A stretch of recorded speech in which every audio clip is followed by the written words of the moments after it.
Some days, the scope and the difficulty of my job is made very clear to me. There are people who have been with me for all intents and purposes since day one. Now, Mr. Snerdley has been intimately aware of this program since day one. He didn't join the program until a couple of his cousins bombed out. So Mario Snerdley didn't work out. Melva Snerdley was first. But Snerdley was around. He's been around the program for all 26 years, whatever it is. Snerdley just asked me a question that by virtue of being here 26 years, he should know the answer to it. And yet he still had to ask me.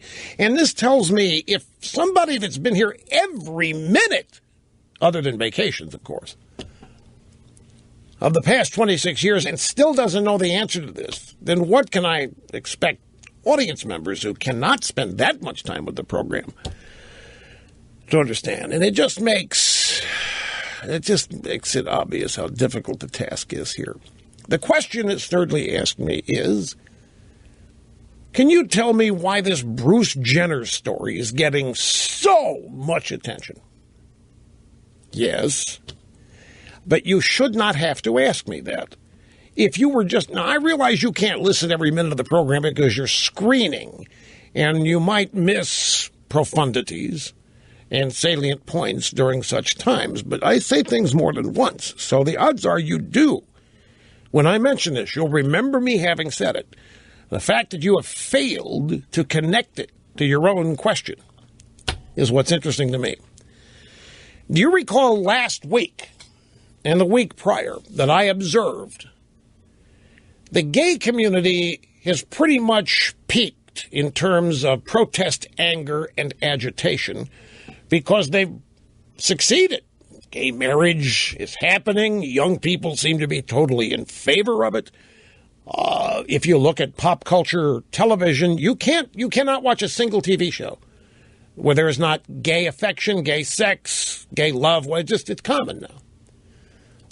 But they can't just go away because the agenda never gets completed. It always has to march on. So what has surfaced to take the place of anger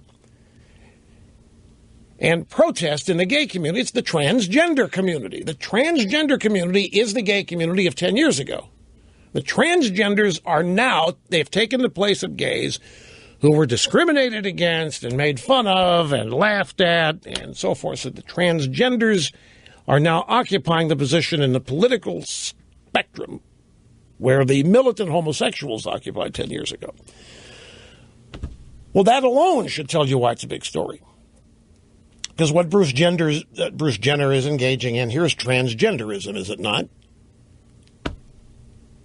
And he's maybe one of the biggest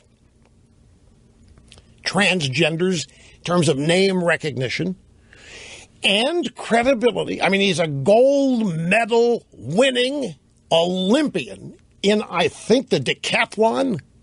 That's 10 different competitions in one event, and he won the gold. And he had numerous profiles during that Olympic Games. The profiles they do of the competitors. They followed him around one average training day, and it started with the alarm clock going off at 4 in the morning and Jenner jumping out of bed, followed him all through the day. You add to that he has become, by virtue of marriage, the stepfather of the Kardashians. I mean, anybody in their orb is going to make news, and the weirder the better.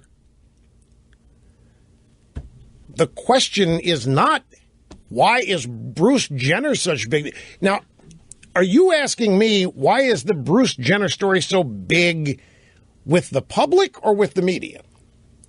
Because with the media, it's a slam dunk answer.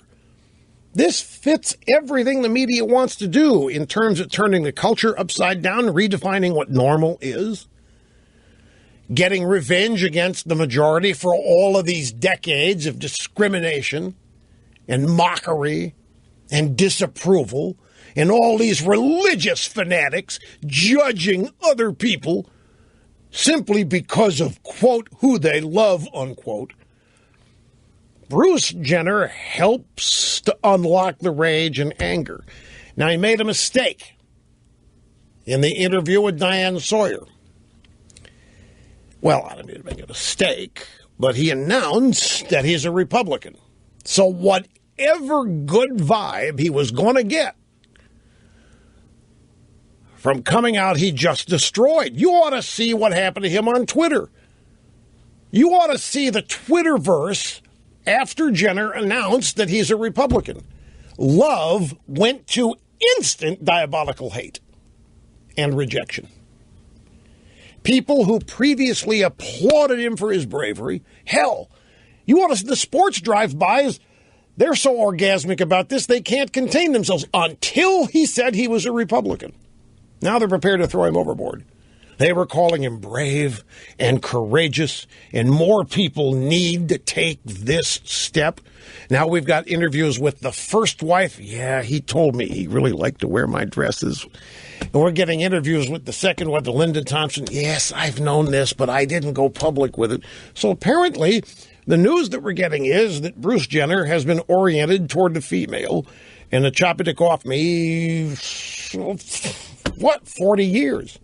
And finally overcame the oppressive judgmentalism of society and decided just to go for it and let his inner female come out and the outer female be the dominant.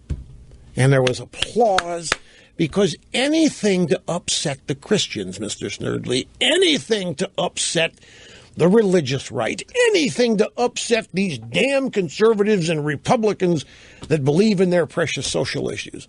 This is a slam dunk why this is big news. But the fact that he announced he's a Republican, that cost him. That cost him some love and affection within certain people out there on Twitter and so forth. And by the way, that is its own lesson. That even you have these, what do I call them? I don't want to call them conditions. You have these lifestyle choices. Some of them are automatically assumed to be liberal.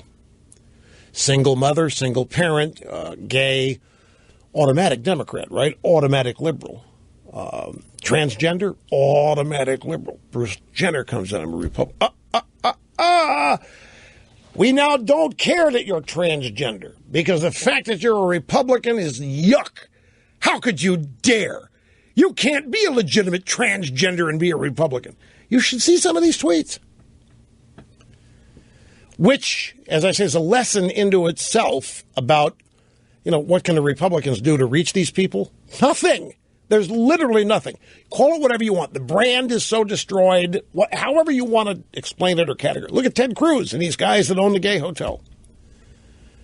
It wasn't a fundraiser. He just went to talk to them. He just went to talk to them in their Manhattan penthouse. And these guys are being hit up and beat up and ripped to shreds by other gays and homosexuals who are telling them, boycott this guy's hotel, don't ever go. These guys are acting like, I've never seen two more frightened public people. They're begging forgiveness. They're now ripping Ted Cruz to shreds after saying he was a nice guy and it was a productive meeting and we like to get to know all kinds of people. Not acceptable.